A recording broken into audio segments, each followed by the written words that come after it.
Agar siz bu videoni tomosha qilayotgan bo'lsangiz, demak sizda aniq present perfect zamoni bilan muammoingiz bor.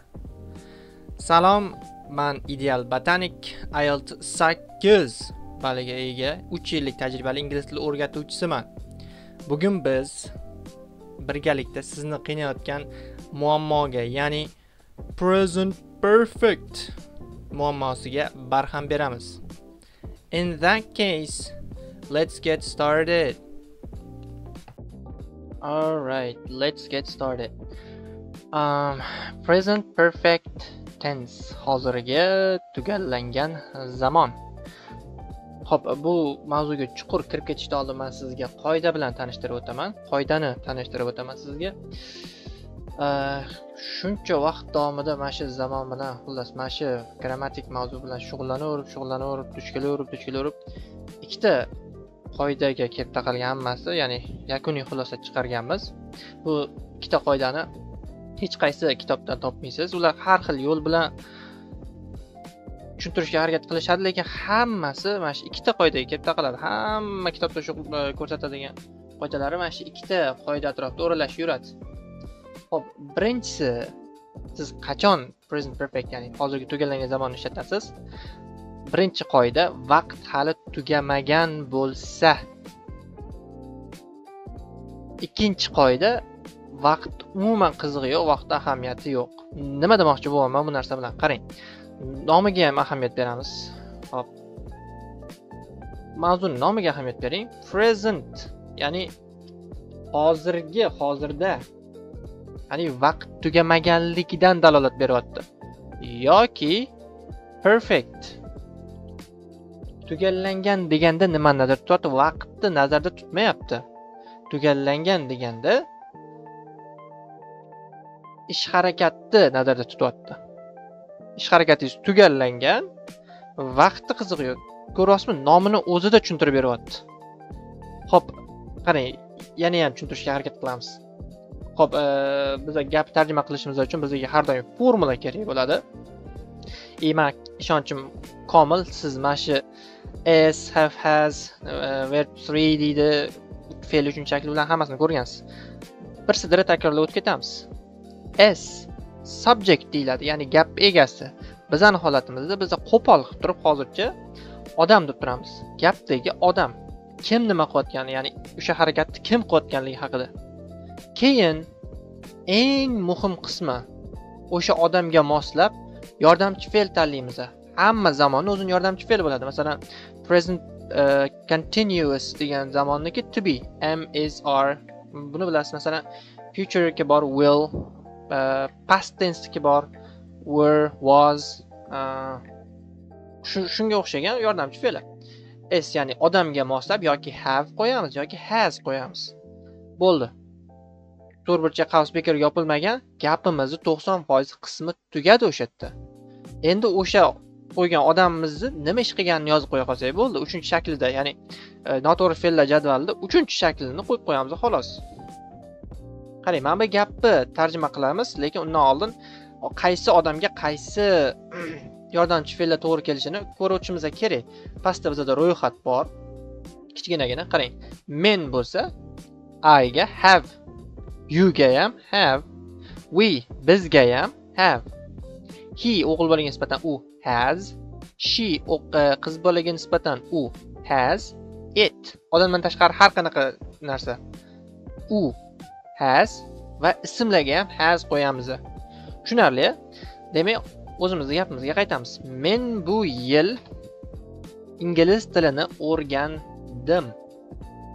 Xo'p, har doim formuladan boshlaymiz. Formulada nima birinchi kelyapti? Bizda s, gapni egasi, subject. Gapda kim ingliz tilini o'rgandi?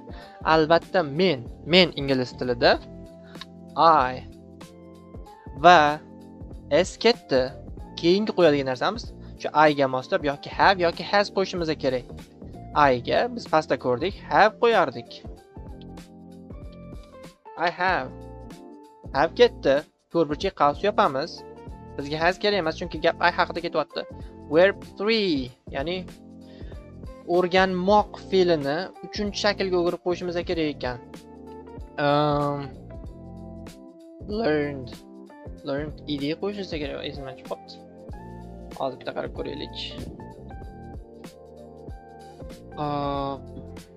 Endi al 8 olganlarda ham esdan chiqadi, to'g'ri tushunasizlar. Va ishonmaydiganlar bo'lsa al 8 ni ko'rsatishim mumkin.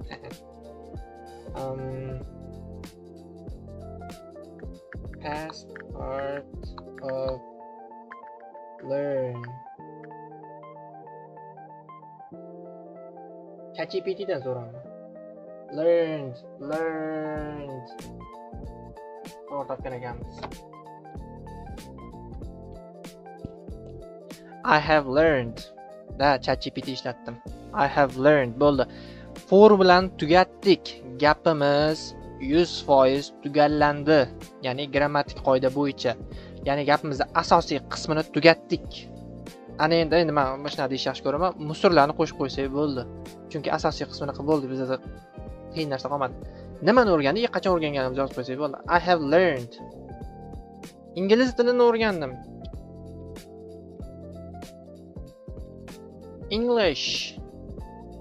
I have learned English. Xolasa English language. Language. So sorry.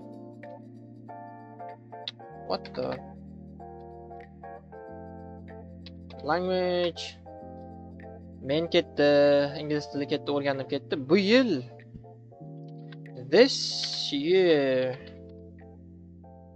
I have learned English language this year.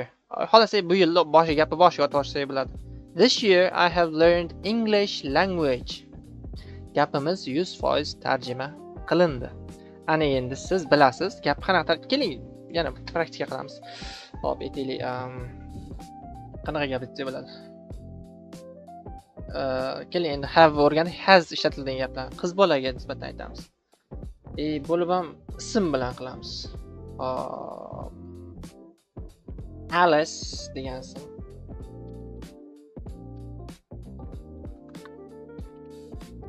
Alice. O'zbekcha gap yozyapman hali. Alice.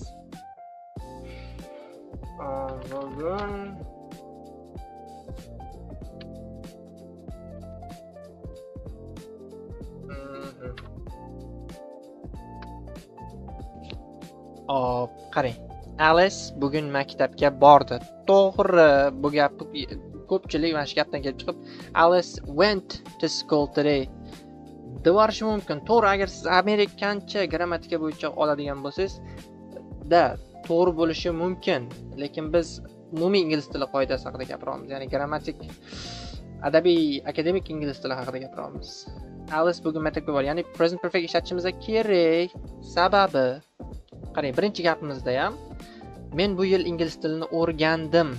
Men ingliz tilini o'rganib bo'ldim, lekin yil hali tugamadi. Birinchi qoida, vaqt hali tugamagan. Ikkinchi gapimiz ham xuddi shunaqa. Alice bugun maktabga bordi. Alice maktabga borib bo'ldi. Balki borib kelgandir, lekin hali kun tugamadi. Bugun deyaptim, demak hali kun tugamadi. Xo'p, birinchi qoidaga, ikkala gapimiz ham birinchi qoidaga misol bo'la oladi.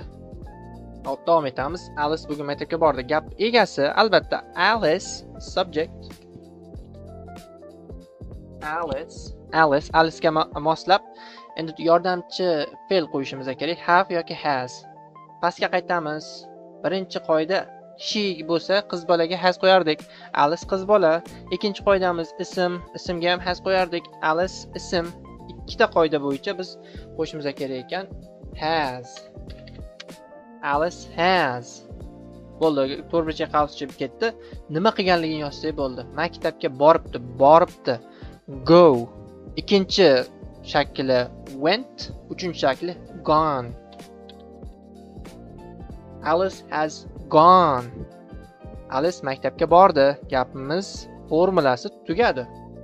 Lekin gapimizni oxirigacha yakunlab qo'yishimiz kerak. Maktabga borganini aytishimiz kerak. Endi mana shunda ozgina debat ketishi mumkin. Kimdir aytishi mumkin Alice has gone to school deyishi mumkin. Alice has gone to a school deyishi mumkin yoki Alice has gone to the school deyishi mumkin. Bizning holatimizda shunchaki Alice has gone to school deb turamiz. Nimaga bizga qandaydir bir maktab degan joy kerak emas yoki to this school desak ham bo'lar edi. Bunda qachon aytar edik, qaysi maktab haqida gaplashayotganini siz bilishingiz kerak bo'lardi. Ya'ni tasavvur qiling, viloyatimizda yoki tumanimizda bittagina maktab bor. Alice has gone to the school desam, imенно o'sha maktabga borayotganligini siz bilasiz. Bekorga aniqlovchi artikl emas. Yoki Alice has gone to a school desam, Alice qanaqadir bir maktabga bordi. Men bilmayman, odatda u maktabga bormas edi, unaqa maktabdagi. Qanaqadir bitta maktabga bordi degandek ma'noda bo'lib qoladi. Noaniq artiklda bekorga aytilmagan. Bizning holatimizda maktab qaysiligi umuman ahamiyati yo'q. Shuning uchun oddiygina Alice has gone to school. Sorry. Today. Bugun maktabga bor. Bu birinchi qoidaga. Ikkinchisi qarang, vaqt umuman ahamiyatsiz. Men misol keltiraman. Ikkinchi qoida bo'yicha gapga. Xo'p, mana joy ochaylik-da biz. Xo'p. Qarang, vaqt umuman ahamiyatsiz. Biz ham siz ham men ham aytganmiz mana bunaqa gap. Masalan, Interstellar degan kino haqida gaplashamiz. Men Interstellar kinosini ko'rganman. Biz deymiz.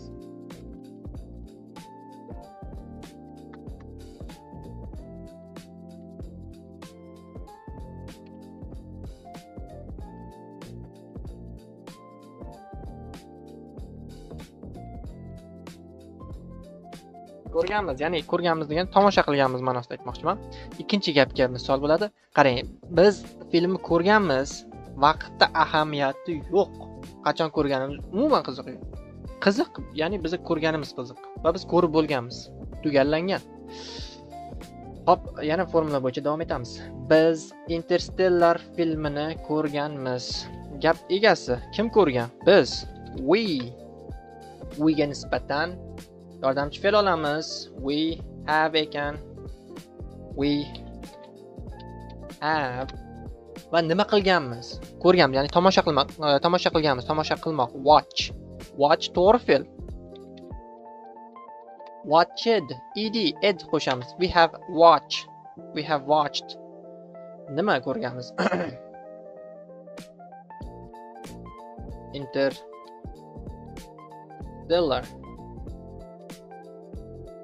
Film deb qo'yish. What the?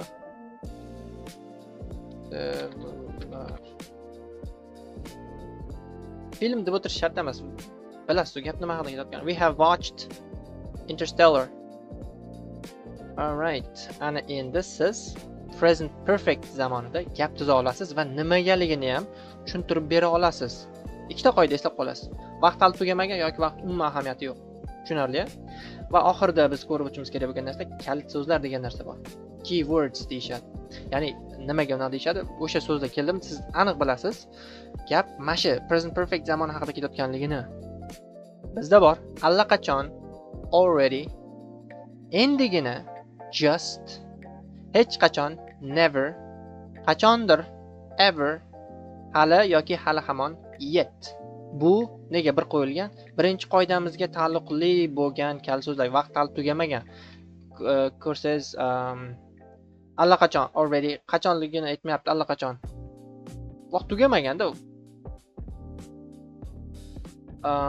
Endigina, just, hech qachon, never, qachondir, ever. Alhol ikkinchi ko'rinishdagi kalit so'zlarimiz mobaynida for, dan beri, since. Birinchi guruh va ikkinchi guruh kalit so'zlar. To'xtang. Qoidamiz vaqt hali tugamagan, vaqt umuman ahamiyatsiz. Birinchi turdagi kalit so'zlar vaqt ahamiyati yo'q bo'lgan kalit so'zlar ekan. Allaqachon, ya'ni qachonligini aytmaydi. Shunchaki allaqachon bo'lgan, endigina bo'lgan. Ikkinchi daraja aynan vaqtni aytib o'tadigan kalit so'zlar mobaynida. 4 yil mobaynida. Dan beri, masalan 2010-yildan beri. Since, for. Bular haqida keyingi darslarda alohida to'xtalamiz. Hozircha men bu ikkitasi haqida aytib o'tib ketaman.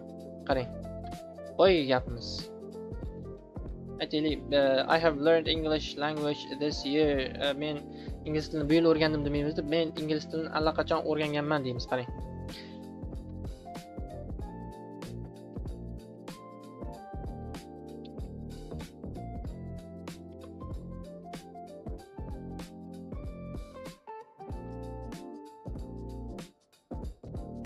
Men ingliz tilini allaqachon o'rganganman. Formula bo'yicha ketamiz. Formulada esingizda bo'lsa, birinchi gap egasi kelardi. Men I'ga nisbatan yordamchi fe'l tanlaymiz. Have o'rganmoq. Learned. I have learned English. Va biz allaqachon deyishimiz kerak. Mana shu hozircha mana shu ikkita qoidaga, mana shu ikkita kal so'zga taalluqli hozir aytadigan gapim, ya'ni mana shu ikkita allaqachon va endigina kal so'zlari har doim yordamchi fe'ldan keyin keladi. Have dan keyin keladi yoki has dan keyin keladi. Mana shu have ga yoki has ga yopishtirib qo'ysangiz bo'ldi. Ya'ni I have already learned English. Yoki bo'lmasa endiginaga, men endigina ingliz tilini o'rgandim. I have just learned English. Alright? Menimcha bugungi darsga yetadi. Keyingi darsda biz buni murakkab shakllarni uzunroq, qiyinroq present perfect zamoniga gaplar tuzishga harakat qilamiz va o'sha gaplarda mana shu qolgan kal so'zlarni ishlatishga harakat qilamiz. Hozircha shu o'ylayman. Sizda ingliz tilidagi present perfect, ya'ni zamondagi muammolaringizga barham berdik. Menimcha endi hech qanaqa confusion tug'ilmaydi sizda. Sayonara.